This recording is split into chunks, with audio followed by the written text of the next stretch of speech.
so people can see me. So it says I'm live and people can see me. I don't want people to see me. So honestly, you know how shy I am. I don't want people to see me with the light on. I'm like a bat. I only come out at night, Susan. Yeah, you are bats, Chris. Oh, we're live, Susan. We're live, and you actually showed me in the light. I have to train in the dark. Good evening, everybody, and welcome to Corleone Gundogs live edition. Chris Upton tonight. Karen Evans, first in the house. Nice to see you, Fat and Casey. Funny that, isn't it? I hadn't heard from Karen for a few weeks or a few weeks. Not that I'm checking up on him. And I just thought, I hope all is well. He's not been posting quite so much on YouTube. And I just had a little bit of a nose to see if everybody was okay, because we all look after our friends, don't we? We look after our friends in here, don't we? Frank Casey's in the house. Graham Allison's in the house. Not Tables Carlos is in the house. Michael McLaughlin's in the house. Noel Murray's in the house. So without ado, what are we going to talk about? We've been celebrating so many episodes of this live feed. Well done, Kieran. I'm pleased you're okay. I'd just like to check up on my friends and people who we know, just to make sure you're all right. If we don't hear from you for a while, I sometimes look you up and check you haven't died, because I would need to send a card if you did. No, not really. I do generally concerned about people. I am that sort of person. Anyway, that's another story. So see that there? See that there? We'll talk about that later, eh? Power to the people. Power to the people. Good evening, Sue and Chris and Tommy. Tommy, honestly, you're getting more following than me. Your videos had more kind comments than anyone ever given me, Tommy, on all the years that I've been doing this. No, we've got a great family of people who follow each other, look after each other, and watch each other's backs. So the subject I like to talk about, and you know me, I talk about subjects. I don't hold back. I say it as it is. And the whole point of it is I'm going to surprise you. You know me, and I've had my fallouts with people. People like, remember that trainer that told everybody he threw the dog off the balcony, and he wrestled with it, and he threw it off the balcony, or he was going to throw it off the balcony. Remember that? And we had a fallout because of what he said about Victoria Stilwell, that he'd like to slap her. Remember that, everybody? I don't know if you remember that. Now, the thing is, as dog trainers, we should be able to agree but disagree. And we should generally be able to... yeah, I remember that, yeah. I remember. They're coming in, look. We should be able to agree or disagree. And just because you've had a dispute with someone, I don't hold baggage for the rest of my life, but I don't trust them if they try and throw me under the bus because they didn't like what I said about them. And that was the problem with this guy. But I'm actually going to play something from this guy, and it's going to surprise you. So, are you listening?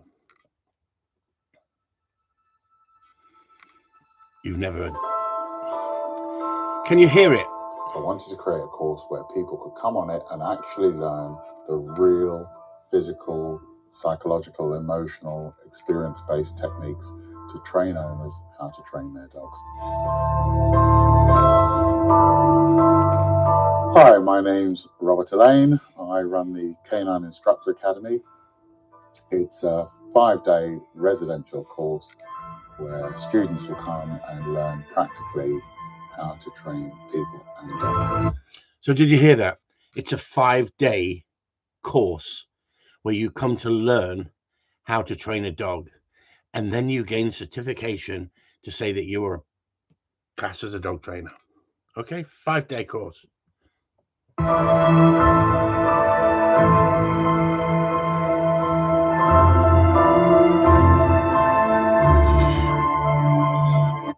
you like the music in between? Do you think they're copying what I do? Do you think these trainers are now beginning to bring music into these videos?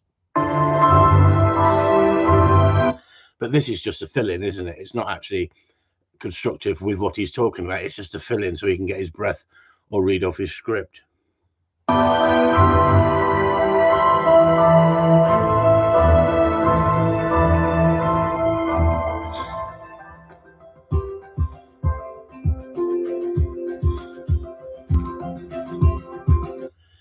everything is so glossy, isn't it? There's more music than actually constructive comment. I had a really strong compulsion to do this because there are so many courses out there. I don't think there have ever been more courses than there are now. Most of them are very academia based. They will teach you in theory how to train a dog, which seems all well and good. But what often happens is the theory doesn't match the reality. So trainers will come off the course thinking they know how to train dogs. And when they try and apply those things, they find that actually they don't get far, and maybe the dogs get worse or something terrible ends up happening. So I wanted to create a course where people could come on it and actually learn the real physical, psychological, emotional, experience-based techniques to train owners how to train their dogs, so that ultimately the dog didn't end up being put in rescue or worse. In that 5 days, they will hear me and a series of other speakers giving them lectures on how to train owners, on how to create kind of better dogs. We hope by the end of the course, they'll have all the information they need to actually be able to go out and start this as a business. See that? At the end of the course, they'll be able to go out there and start this as a business. This is totally ridiculous. Absolutely ridiculous. Now, you could say you're taking someone's work and you're putting it up without their permission. No, within the law, as long as I use it as an educational purpose and I don't put it all up, yeah, Gary Marriott, 5 days. And there's people flooding to do this. And I'm not sexist. I love women.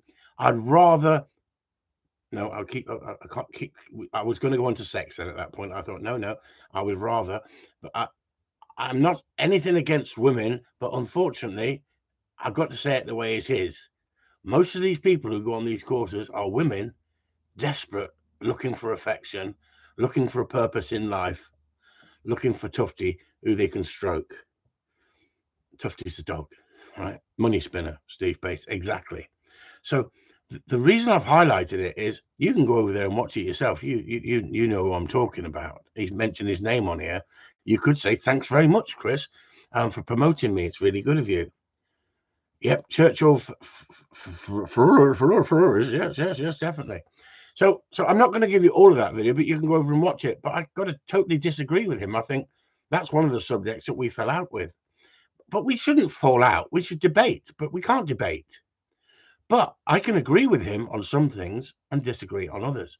Just because I've had a fallout with him and I'm not interested in the bloke really, a video came up and I think it's an important video. Peter Piper 5-day sex course. Yeah, I'm doing them for free. But you have to send in a photo first, Peter. I don't think you'd make it. Shut up, Christopher. Kevin Evans makes the point 5 days. The Corleone way is a life of learning on graduation day. Exactly. Of course it is. And that's the whole point. We've got people in the group who are helping other people. There's nothing wrong with helping other people. We've got people in the group that I recommend as trainers. His e-collar video, says Gary Marriott. Look at that. Look. Gary's had to ruin it, didn't he? He had to jump in there and ruin it. He's one step ahead of me all the bloody time, that Gary Marriott. Anyway. So I'm now going to go out of that and I find the e-collar video. I want you to listen to it, everybody. In this video, I want to talk about something that's quite controversial, unusually for me. It's about the proposed ban of electric collars. Did you hear that? I'd like to talk about something quite slightly controversial for me. No, I think saying you'd gladly smack Victoria Stilwell in the face is very controversial. He's very controversial when he wants to be. He's very PC when he wants to be. But this is the guy, this would be the ideal bloke for Jamie Penrith, Larry Crone, or anybody who's fighting the e-collar ban, Danny Wells. Any of those three fighting the e-collar ban, he would be the ideal bloke to bring onto TV. And you could ask the question, why? Is it the colour of his skin? No. But guess what? That's going to help as well. But that's not the reason.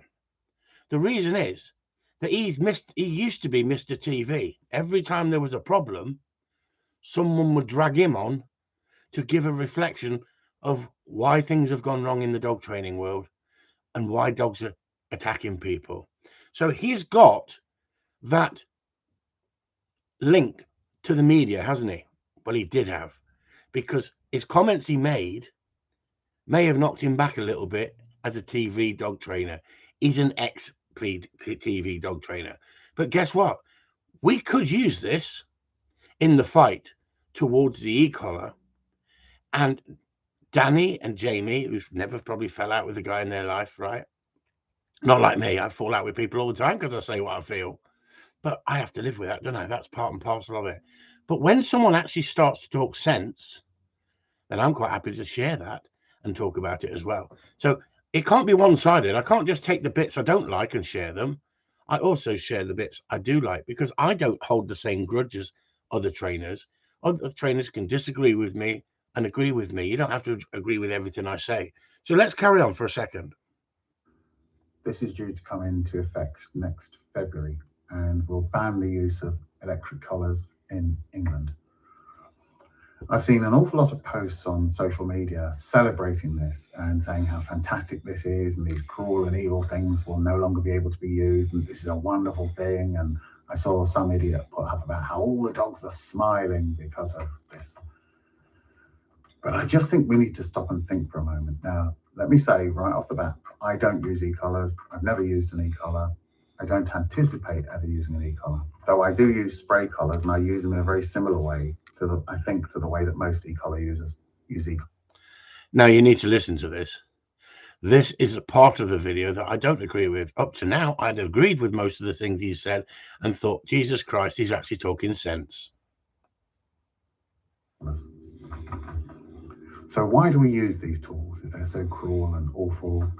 I don't think I know of more dog trainers than I can count on one hand that I would consider to use techniques that are cruel. So why do they use them?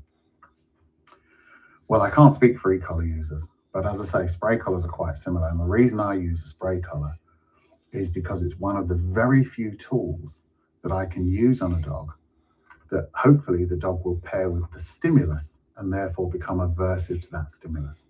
Because he thinks the spray was caused by, if I was dealing with a dog with a high prey drive, he believes it comes from, say, the sheep. It makes him not want to approach the sheep anymore. So that's really important if you think about it. He's got a bark collar on the dog, a spray collar on the dog, and he'll use the spray collar if the dog is chasing sheep. Well, I need to be educated here because I've never known a spray collar to work unless he's pressing a button at the point he needs to press the button. And I've never seen a spray collar that works when you press it and it sprays an uncomfortable solution into the dog's face from underneath the collar. I know there's bark collars that will do that, but I'm open for education, because if there's a spray collar out there that if the dog chases sheep and it sprays the dog and it stops the dog, then fine if it's chasing sheep. But guess what? I'd like to see it. I'd like to see the science, how it works, because I know dogs will push through when prey drive kicks in. But let's carry on. Let's listen to him, because don't forget, he's been around for a long, long time. And it wasn't long that he was suggesting he would try to throw the dog over the balcony to stop the unwanted behavior. Now, there are lots of other training techniques that I and others can use that can basically say to him, I don't like you chasing the sheep, or I will offer you something positive if you don't chase the sheep. The problem. So that's important, isn't it? If you think about it, he's now said there's lots of other things I could do. They're going to be negatives. He's going to be giving negatives. He's going to be giving punishment. But he doesn't like me giving punishment. He doesn't like me talking about punishment. He went after me for using punishment. That's the point, isn't it? It's how they sell it, the way they want to sell it. But I'd call him out. I'd put him on TV and I'd have a proper debate using him and myself with my knowledge, or perhaps somebody like Danny, like somebody who's openly promoting the campaign to try and stop the ban of the e-collar. It's as if I'm not involved in this argument. I stand there defending the right, getting bad publicity for supporting a tool that I believe in, right? I accept that. And then he comes on, Mr. Everything can be done with love and affection, but it's not, because he's now realized that everything can't be done with cheese, treats, toys. You ain't going to stop a dog when it goes after sheep, especially when it's already gone after sheep. That's when people bring the dogs to me. Once the dog's gone seriously wrong, they don't bring it to me and say, can we just take it in the field and make sure it won't chase sheep ever, Chris? They bring it to me and say, Chris, my dog's not listening to me. They don't tell me sometimes even the dog chases sheep until later on, and they go, wow, you put the stop on it. Well, I've had to put the stop on it. I've had to be reasonably firm with it because they've allowed the drive to kick in for a number of different reasons, whether it's not coming back and it's had the fun element, self-rewarding behavior, or whether it's been chasing sheep. You get the odd honest customer who says, I've got a real problem. I'd rather you be honest. We can then address the problem. So let's carry on. With those is because the dog knows they come from us, it still gives him the option to go after them if he doesn't want what we have, or if he thinks we're not watching or paying attention. So the limit in those types of training, so with a force-free or positive trainer, they will offer the dog food or toys. But in the real world, they know just as well as I do that if you've got a dog who predates on sheep and it's presented with a sheep, there is no reward I can offer that will compete with the sheep, other than possibly another sheep. If I had... See that? There's no reward that he could offer that would change the mindset of that dog chasing the sheep unless he had another sheep. Have you ever heard such shite in your life?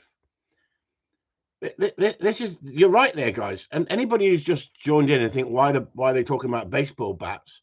It's because he said in the video where he was trying to stop the pit bull or whatever it was, on the balcony. This is Robert Elaine, where he said the only thing I could have done is thrown it over the balcony.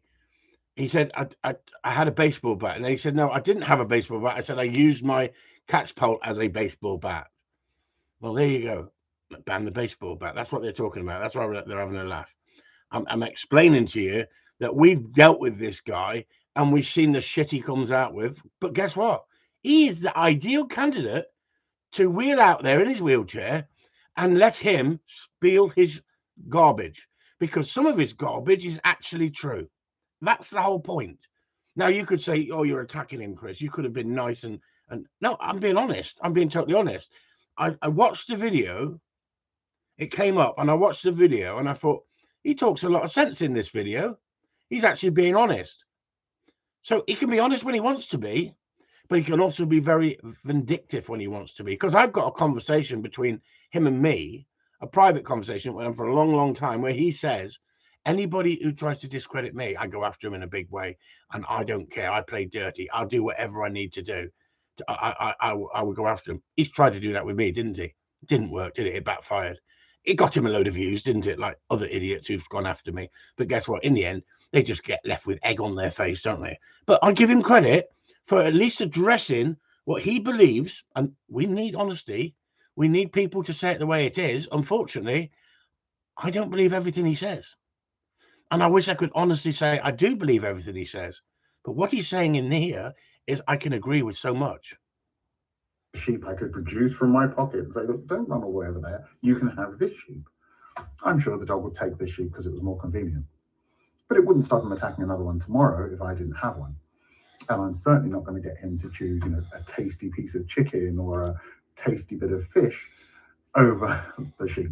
That's ridiculous. And I believe every positive trainer out there knows this. And this was evidenced last year. That is so important.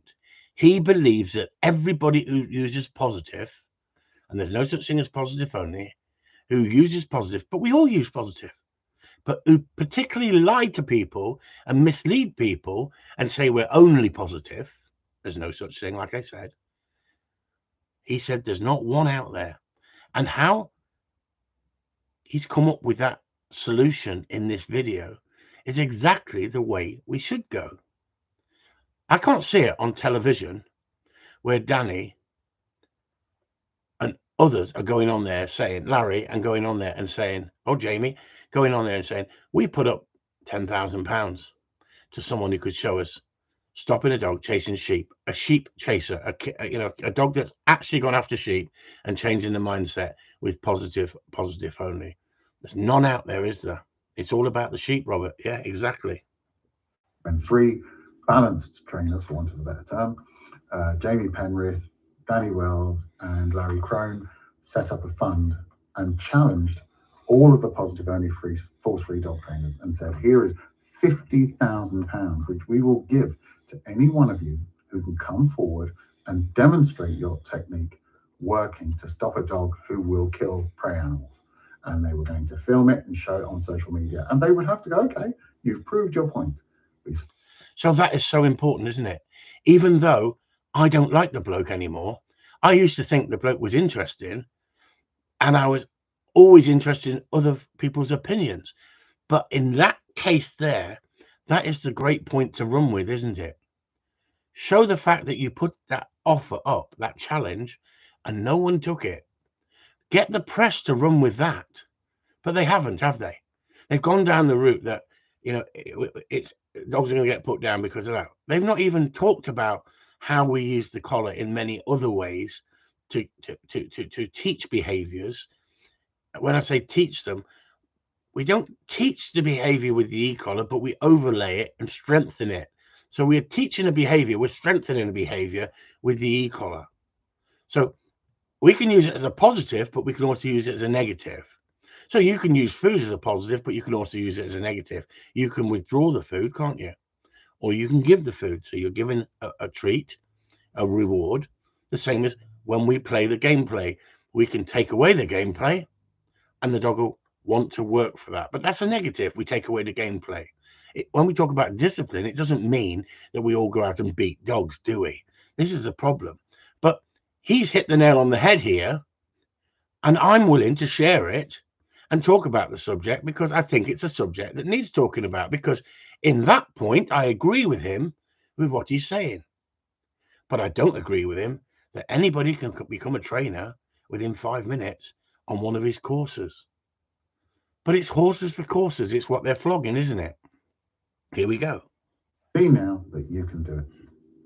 Now, I know if they put that post out and asked balanced or Prama trainers to do this, they'd have been swamped. Thousands of people would have come forward and said, I'll take that. I'll take easy money. But although this post was up for several months on all social media platforms, not a single positive or force-free trainer came forward and accepted that invitation. Not one. Now, when you think how many thousands of them there are, not a single one came forward. So what does that tell us? It tells us that in reality, even they know that their training technique will not work in this. So isn't it true that sometimes this guy has got the gift of the gab, as they say? He could sell snow to Eskimos. But in this point, he's hit the nail on the head.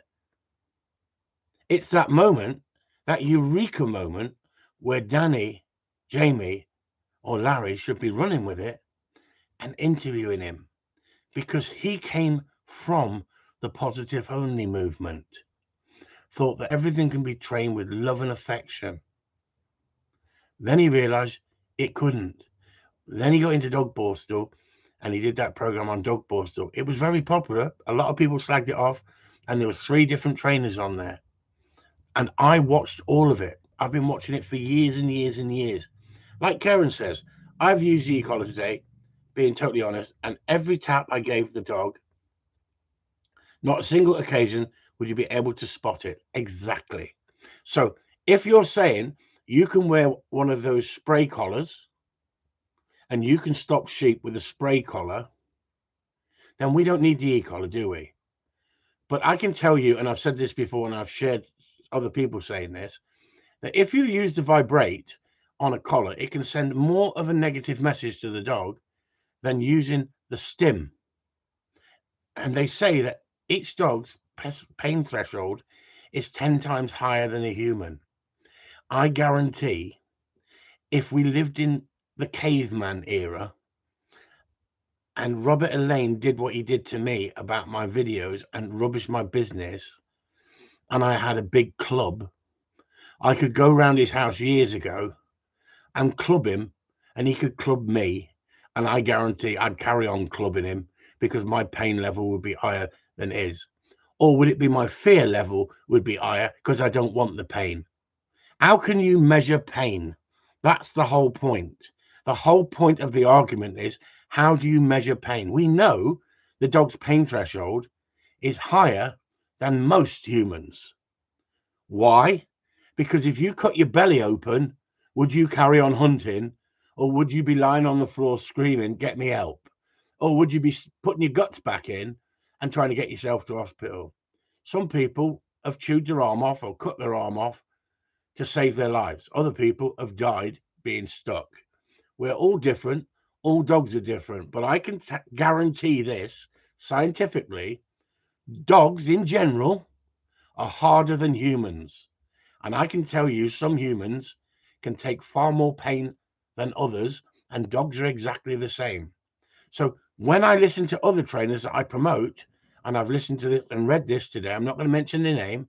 I don't want to throw them under the bus because I could fall out with so many people out there in the dog training world. When they tell me we don't want to give the dog pain, we want to give the dog the least pain, or I agree with that, the least pain, but we don't want to make it painful. Punishment shouldn't be painful. It's a load of bollocks. Eye contact with some dogs can destroy dogs. Other dogs, eye contact is all you need. Other dogs, you've got to give discipline to. And if you've not trained thousands of dogs, and I don't mean a few dogs, you wouldn't know. A bark collar, a different dog has barked and the dog got shot because another dog barked. This is it.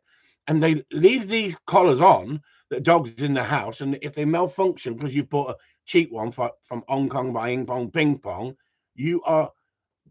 that's inhumane in my eyes. I have used the e-collar on the pointer to stop a bog off behavior, and it's very effective. Hit twice, problem solved. You just need to find the right level higher than the prey drive. Exactly. That's the whole point, Michael. It's about the prey drive. If I'm fighting someone, my prey drive, my adrenaline is going to kick in. I don't feel pain. It's as simple as that. I've had that many fights over the years. Not now. Stop it. I'm not a gladiator looking for a fight. What I'm saying is, over the years, I used to enjoy fighting. I enjoyed the adrenaline. I enjoyed the buzz of it. Now, I wouldn't have enjoyed it if I got beat every time, would I? And I would learn to switch off the pain, wouldn't I? Not get involved in fights. But what you do as you get older, surely you get more sensible. You can talk your way out of a fight, and sometimes you feel like you've bottled it. You haven't bottled it. You just know that you've moved on. Tell Chris to read the first bit of Sue above, second to last question. What? What?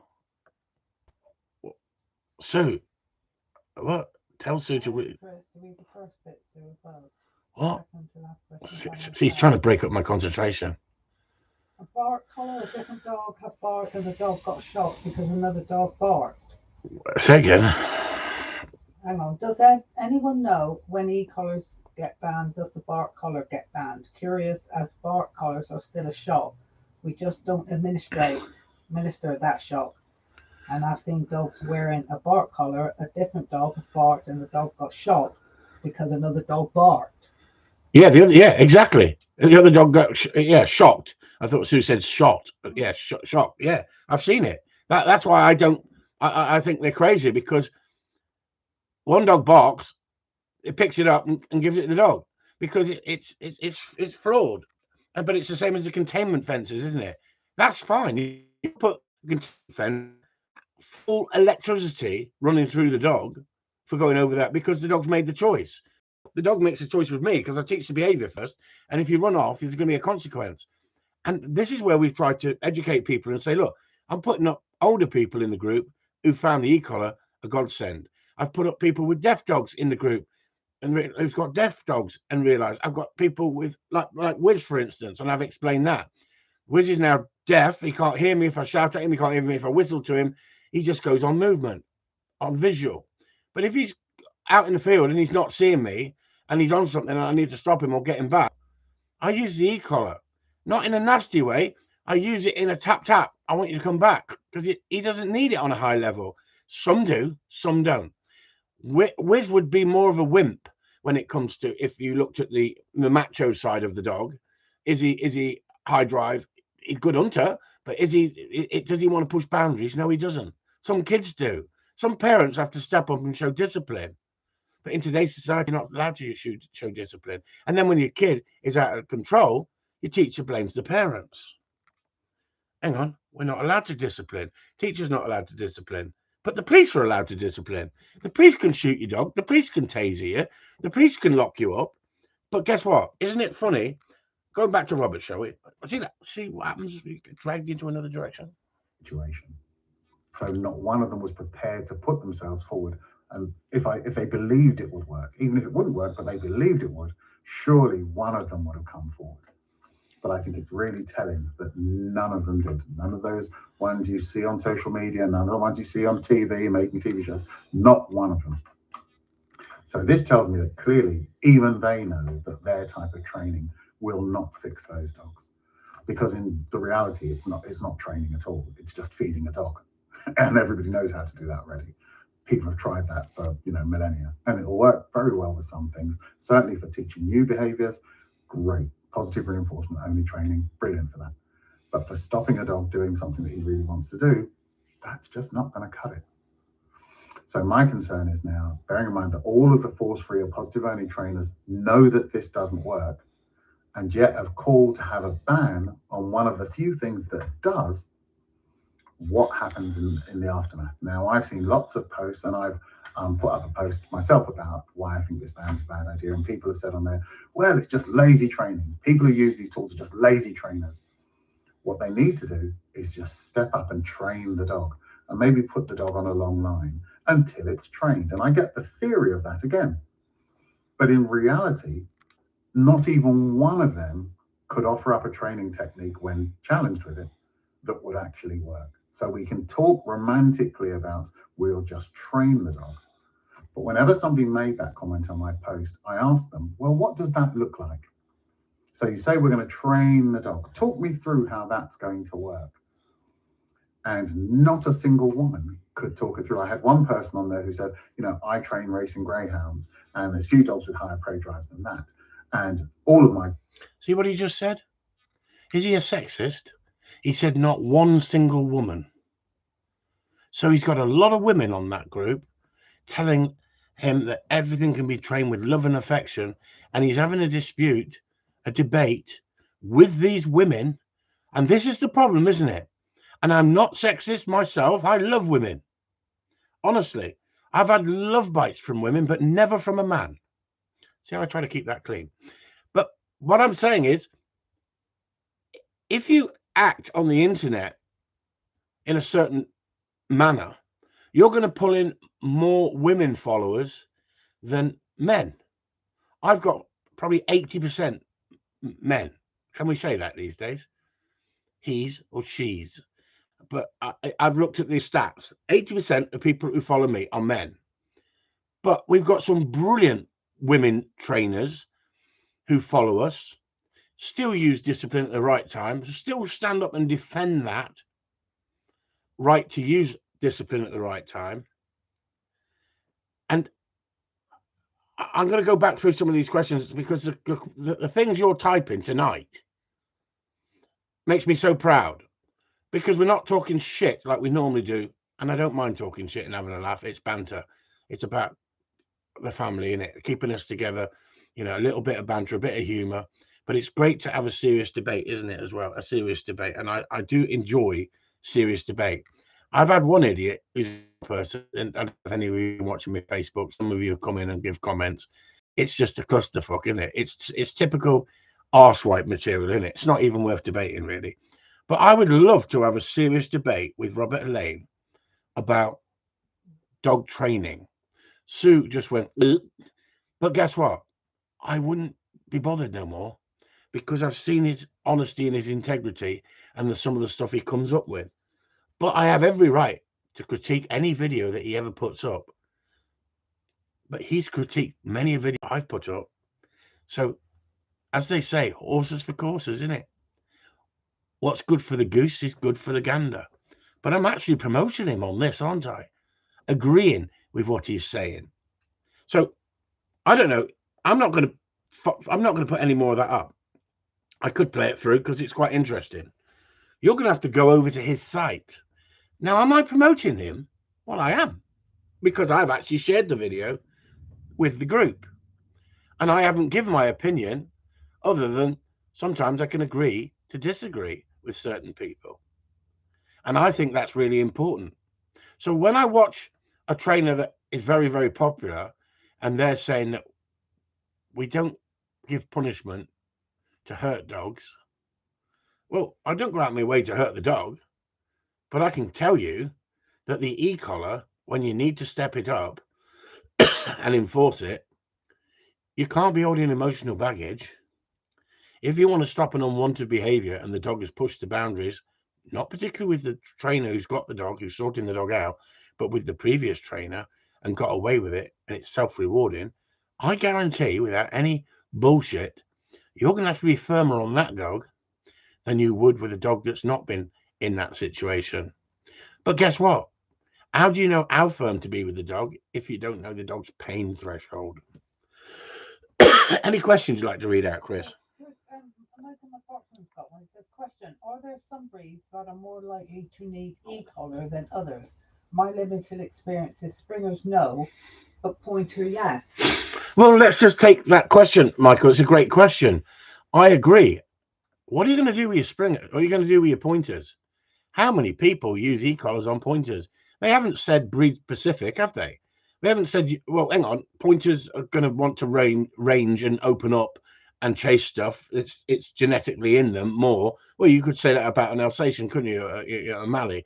You could say you're going to have to turn it up and be firmer. But guess what? Some Mallees are soft as shit. Others are not. But you can't punish with brutality and get good results. You have to punish to the level that the dog sees and wants to avoid. You can't frighten the shit out of the dog, but we have to give the dog something that it says, that's not worth going after. And if you listen to what Robert Lane goes on with in the next bit of that video, if you're interested in that, and not everybody else is interested in the e-collar, Michael brings up a good point. Do you need it in spaniels? Well, hang on. Let's look at Jeff's spaniel. Jeff would have had a real problem with that spaniel. Jeff's not a spring chicken, but he's reasonably fit. But he couldn't have gone after that dog if that dog had gone into that situation of saying, sod you. That dog needed the e-collar at the right time. Jeff hardly uses the e-collar. And if you're having to use the e-collar all the time, then you're not using it properly, are you? It's as simple as that. Kieran made a point. He said, my Belgian Mallee has been trained on the e-collar, low stimulation. Once he flushed a deer in some long grass, he was away after it. I can't say the exact number I gave him in the collar, but I gave a quick test on the stem up to the level. Pretty eyes, to be absolutely honest. He came back like a bullet from a gun. We see deers now, and not once has he chased. Absolutely spot on. Well said, Kieran. Good timing as well. It's all to do with timing, and I've put videos up there, haven't I, where I've had customers' dogs that are running in, not listening, chasing, not coming back when told, bad recall. We teach the recall, we strengthen the recall, we then put the dog in a situation, and you've seen it in the woods. Deer comes through the woods, and the dog goes after the deer. I hit the like Kieran said, not quite sure what level he went up to, because guess what? In that split second, you just got to dial up. You got to dial up, but you know your working level that the dog knows, understands the behavior. But we're not messing around. We're not holding emotional baggage, and the dog needs it high. You can't go in half level. You've got to go in high. It's like having a smack in the mouth for being mouthy. You might think twice before you do that again.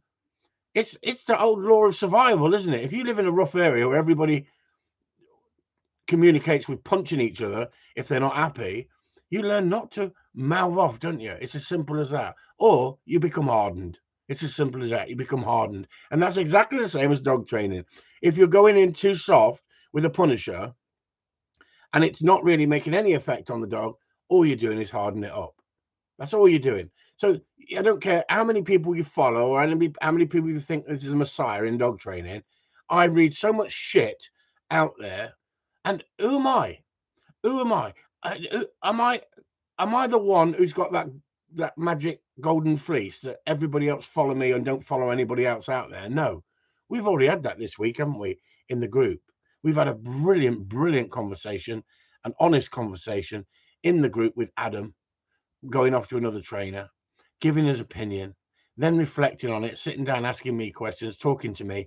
And then did I change his mindset, or did he readjust his own mindset because he thought, yeah, you're right, Chris. The issue that I should have addressed, I didn't. And why didn't it be addressed? You could argue, couldn't you? Because I wasn't there. But you could argue it's because he's a Kennel Club KC registered trainer that is not allowed to give discipline. It's ridiculous. It's ridiculous. You're not allowed to give the dog a negative, a punisher. Absolutely ridiculous, isn't it? You've got one extreme to another. And before Adam went there, I said, yeah, but you've got a problem here. I read the problem. I didn't know the dog was going to run in. And I wish he didn't run in. I wish he was perfect. But he did run in. And all I said to Adam is, why didn't he address that, Adam? I'm not too worried about the delivery not being absolutely perfect. When you got a bird in that dog's mouth a couple of times on the shoot and it lets it go and off it runs and the dog has to go after it and the adrenaline comes up, that buzz comes up, the dog will go, I'm not letting this go till it comes into my master's hand. You can get over so many problems by not making problems of it. People make too much. They become so finicky about perfection. And I keep saying that. But I haven't got the answer to everything. And I don't pretend I've got the answer to everything. But I've been out there, done it, trained, got success, won with dogs, helped thousands and thousands of people achieve a very high standard in comparison to what's out there in the dog training world. But I've never once said, I'm the Messiah, follow me, or don't, or you're wasting your time. I've said, soak up as much knowledge as you can, but have an open mind. Have an open mind. I'm so pleased that Adam shared with the group what he did, because that's the learning curve. That's how we learn. That's how you pass on that information. To be honest with you, I'm going to be totally honest here, and I think Adam understands what I'm saying because we've had that conversation. When I started reading about how happy he was and he learnt this and he learnt that, and I'm thinking, look at them all jumping in there. Yeah, but I want to have a go. You know what? You'll have to show us. You have to show us. Show them. It's on my page. Show them. But any decent dog trainer who shies away from his members or people in his group going off with other trainers and trying to pick up more information is a very, very sad individual. If you've got to say to people, it's my way or the highway, because that's ridiculous. That is absolutely ridiculous. It doesn't matter who you train with. If you get success with someone you train with, that's really important.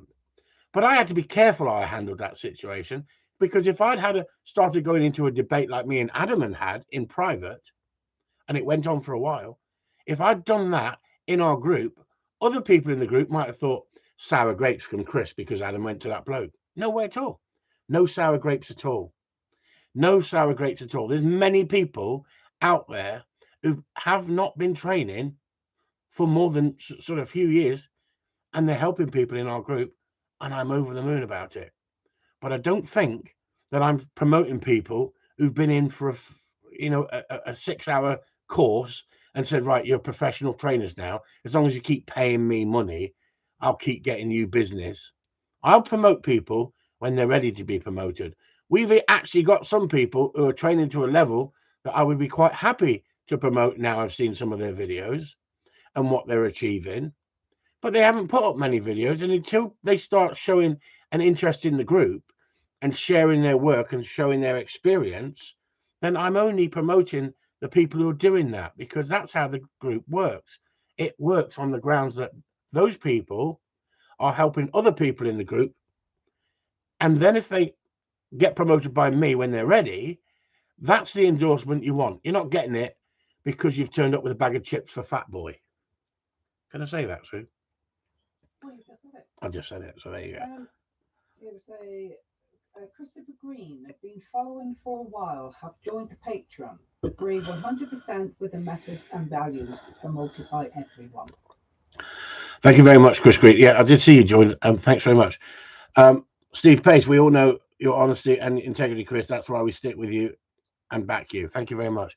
And you're not going to be the most popular dog trainer out there when you criticize, or you're constructive in your criticism as it's constructive criticism. It's not like I'm just going to throw that person under the bus. If somebody throws me under the bus, that's a different kettle of fish. I don't mind a bitch fight. I don't mind a bitch fight. I'm a big boy. I can take.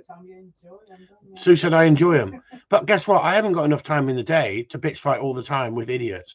And so once I reach a point where this isn't constructive debate, then I don't really carry on. And we've had that with that idiot trialing bloke, haven't we? You've seen it on my group. He's just an attention-seeking tosspot. Simple as that. But they don't like it when you're as honest as I do. They'd never bring me onto a TV debate, would they? Because they'd be shitting themselves back camera thinking, I hope he doesn't say tosspot. Because you've got to be PC. You've got to be somebody like Robert, don't you? Know how to sell yourself at the right time. Well, no. Guess what? I don't think you do. What you need is honesty and integrity. Look at the Trump situation at the moment. It's now proved that the FBI went after Trump and lied, manipulated with Hillary Clinton and other people from the other side of the party to try and discredit him and not get him to be president. It's now come to light. Well, don't you think we all knew that?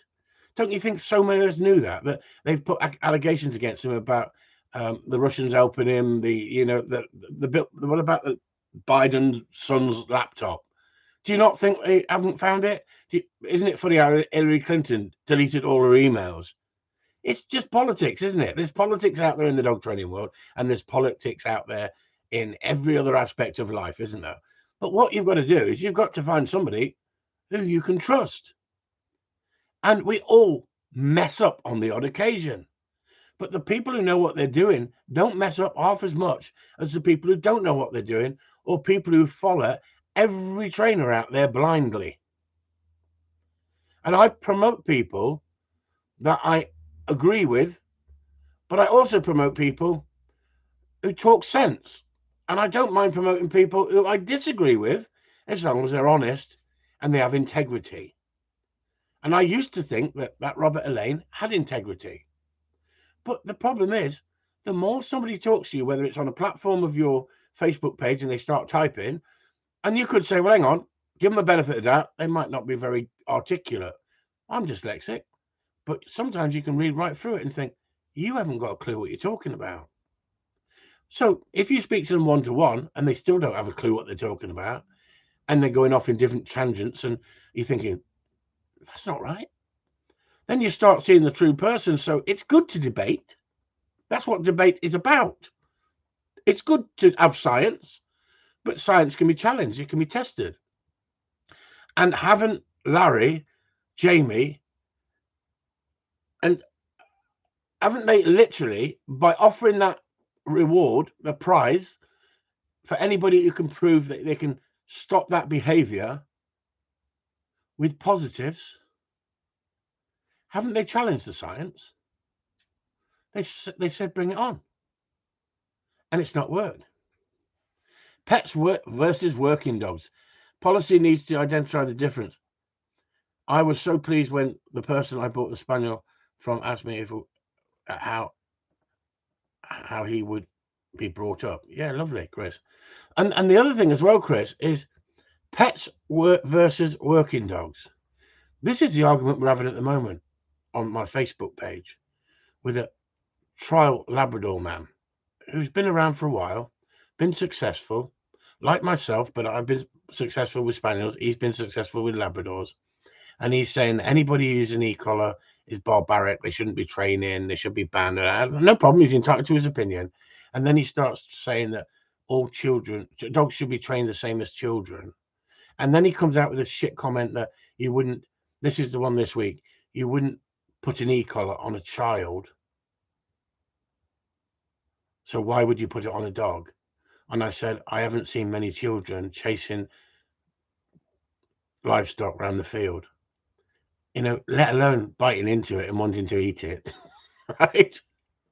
So his argument is so flawed, it's unbelievable. But at first I thought, great, let's just tease him a little bit. Let's just play him, and let's see if I can get a debate with him, and let's see if I have a sit down live with him. Because he's proved himself in the field that he can train a dog. But guess what? I don't agree with what he's saying. And he's saying you should train dogs like children. Dogs are not children, and that's why we've got the problem we've got out there in the dog training world, in the pet world, that is a clusterfuck. It's a clusterfuck because people treat their dogs like children. Simple as that. Right? Does your child shit on your carpet? Yes, when it's a baby. But would you be a bit pissed off at 17 still shitting on your carpet? Yeah. Well, you could say, yeah, but my dog don't shit on the carpet when he's 17. He may do, might he? Because the whole point is some people can't even be bothered to train them. I've been in people's houses. They still clean up the shit inside the house because they haven't got the freaking sense and sensibility to take the dog out. I've walked into the house and the smell coming from that house, I've had to gag and pull up a scarf because of the smell is that strong. You can't tell me that's comfortable. But after a while, it's like a pig in shit, isn't it? But actually, in reality, pigs are actually clean. Quite a clean animal, aren't they? I reckon we would need to have a whip around to get him on and have a debate. I don't think you can talk about whip around in today's society, Steve, because someone's going to say, what are you talking about now, Steve Pace? A whip around for who? I would not pay Robert Elaine money to have a conversation, but I think I would for this Labrador man. I would love to have a whip round for this Labrador. Well, I'd stick in 100 quid for an hour's conversation with him. I'll give him 100 quid for an hour's conversation, and it won't be a bitch fight. It will be proper debate. He won't take it up. He won't take it up. But let's just ask the question. He's saying that this is cool and that's quid. So I'd also say he'll stick in 100 quid. There you go. That's 200 quid. So that's 200 quid you've got for an hour's conversation with Chris Upton. And it doesn't need to be a bitch fight. We can turn it into one if you want to. But guess what? I won't turn it into, but I might bitch you. I might bitch you so cleverly that you just get shitty and teasy and freaking leave the auditorium. But what a sensible debate it would be if you've got, I don't know if he's a panel judge. I don't know if he's judged like I've judged. I'm not sure about that. I don't know enough about him other than I know that he's been successful. Right? But I know other people who've contacted me and spoke to me about him. And at the end of the day, it's so funny, isn't it, how it travels. This dog training world, especially the gun dog training world, ain't that big. It ain't that big. But I would ask him awkward questions. That's why he wouldn't do a sit-down live feed with me. He would not do a sit-down live feed with me. And when you read his comments, you'd understand why I said it. Now, I've never met the bloke personally. So you could say, how do you know that would happen? Well, I'm taking a gamble here. I'm putting up 100 quid because I think it would be absolutely priceless. It would be sheer comedy. It wouldn't be proper debate. It would be sheer comedy. It would be like something out of Monty friggin' Python. Right? I let the children run around the field barking. Honestly, barking friggin' mad, I tell you. We've gone too far in the direction of let's sell this. It's more important about sales than honesty and integrity. That's what this is about, everybody. I am so sorry I've not read all your questions out, and Sue's just sitting in the background drinking like a fish. One of the first questions you always ask the clients is, have you put the stop on the dog? Am I right, Paul Jarvis? Well, yeah. Yeah, and it's important when you put the stop on the dog, and it's important you don't put the stop on the dog from the very start, because if you just destroy the drive, suppress the drive from the start, when the chase comes in, and the dog enjoys the chase, then it's not going to listen to you.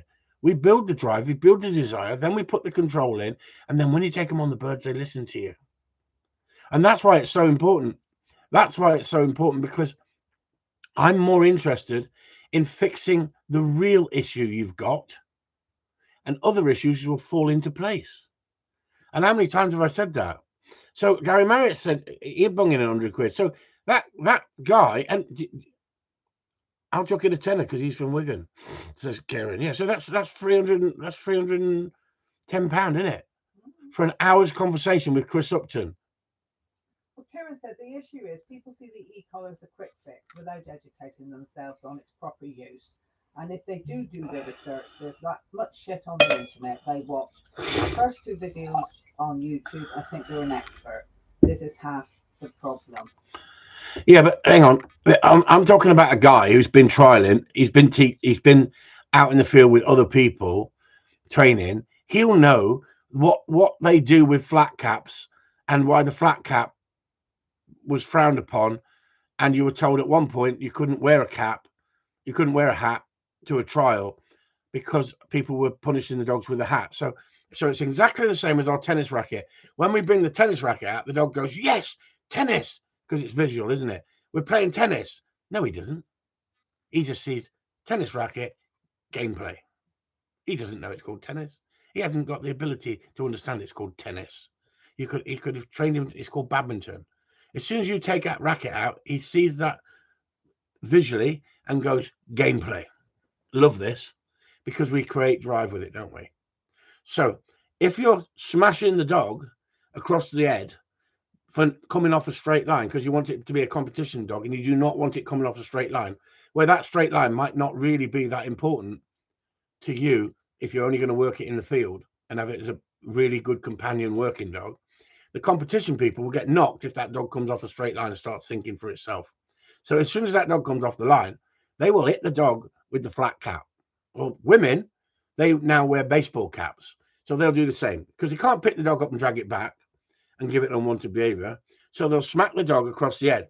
So if the dog is sitting there and it starts fidgeting, they'll take the cap and smack the dog with it and blow the whistle. So every time they put their hand to the peak of that cap, if the dog starts to fidget and the dog sees them, then that dog goes, oh shit, puts its head down and stops moving. That's poor training. That's not good training. That's poor training. But you can't tell me that's not done because I've been around the block too often and I've seen Labrador people do it more than Spaniel people. But I've seen Spaniel people do it as well. But I've seen Labrador trainers actually show people how to do it. So don't tell me that it's the tool that's evil. You could say all flat caps should be banned. And that's the same thing as carrying water on a trial. And you have to ask, can I give the dog some water? And you're supposed to get it in a bowl because people were giving dogs enhancing adrenaline to make them hunt harder, to put the drive up. And it's still done, but it's done on the quiet. But it's cheating. It's not acceptable. And sometimes you can make the dog's heartbeat race a lot more. But guess what? They don't talk about that. They put up glossy videos of, oh, come to the trialing world. It's lovely. It's fantastic. And it was my passion. And I have every right to talk about it in an honest, open manner. And if you realize what people do in the search of perfection, and I'm not trying to teach you people perfection, I'm teaching you to have a wonderful relationship with your dog, but you're in charge and not the dog. But I like Monty Python. Yeah. Thomas, Tommy, the mad £10 from Tommy, the Mad Scotsman. Jesus Christ. I had a client that gave a so-called behaviourist £750 for a 1.5 hour lesson, and the behaviourist never even worked the dog on lead. Exactly. Exactly, Karen. And that's the whole point. So it's like Chris Upton talks about it. Who else talks about it? Oh, you shouldn't be talking about other people. You should just get on with what you're doing. No, I'm trying to stop people getting turned over by idiots out there. If I say you got to go wherever you want to go in life, but if a trainer advertises KC registered trainer, technically they're not allowed to use discipline. But guess what? We've even had people here with an e-collar on the dog or a prong collar on the dog. And they said, we go into a trainer, I don't want you to film it because we train with a club and they're not supposed to use discipline. I said, well, where did you get your e-collar from, your prong collar? From the trainer who says, I can't show it, don't show it, I'm not allowed to talk about it. It's ridiculous, isn't it? It's absolutely ridiculous. I've never used a prong collar in my life, but guess what? Am I going to condemn a prong collar? No, I'm not. But can I use an e-collar in a far kinder way than using a prong collar? But can I use yank and crank? But does a prong collar send a quicker message to a dog than yank and crank, where you could do more damage? And we're talking about a leash.